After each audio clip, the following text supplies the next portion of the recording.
If you own a private property, here's a way to help you save a ton of money when you give allowance to your parents by making use of equity loan and CPF Life. Let's use the example of John, whose father will turn 65 soon. John saved money by strategically using a mortgage equity withdrawal loan, or equity loan in short, to top up his father's CPF retirement account, resulting in increased CPF Life payouts. Here's a breakdown of how he saved money through this process. John has a private property that has an $800,000 outstanding mortgage loan.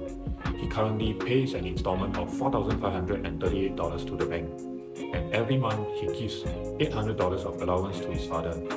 John's father, born in 1959, will turn 65 in 2024, which is when he will start receiving his payout from CPF Life, estimated to be around $860 on a standard plan based on a current RA balance of $150,000. John can top up his dad's RA with a lump sum, in this case about $153,000, because by doing so, his dad's projected CPF Life payout increased from $860 to $1,690, a boost of about $830 per month, slightly more than what he gives his dad monthly in allowance now. His source of funds is from taking an equity loan based on his existing mortgage. As he has a collateral, which is his property, he can increase his mortgage from $800,000 to $953,000 and cash out $153,000 for this purpose. This happens because he has been paying down his mortgage, and also the value of his property has increased.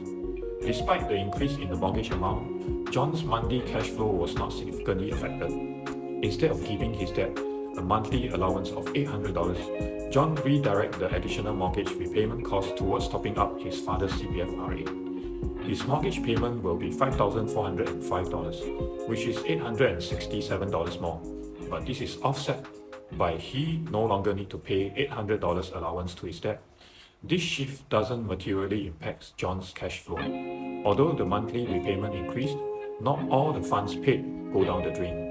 It's noteworthy that although John technically gives $153,000 to his father, but his real cost is only $55,274, which is the interest cost. John's real cost was about half of the increased monthly repayment, approximately $430, which is the interest portion of the installment. The interest portion will drop over time as seen in the chart. The other half, which is $437, that is the principal amount of the loan. It will contribute to the building of the equity in the property, and it increases over time, as seen in the chart as well.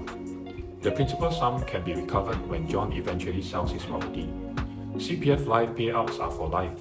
Even after John finishes paying off the entire home loan plus equity loan in 20 years, his dad continues to receive the CPF Life payout of $1,690.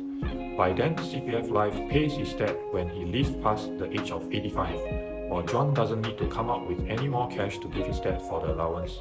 In summary, John's strategic use of equity allowed him to enhance his dad's CPF Life payout without a substantial impact on his monthly cash flow.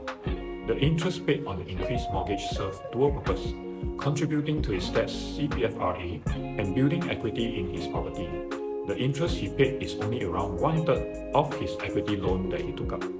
This approach helped him to achieve his aim of fulfilling his duty as the son by leveraging on existing home equity while simultaneously saving a significant amount of money. A very smart move indeed if you are in a similar situation.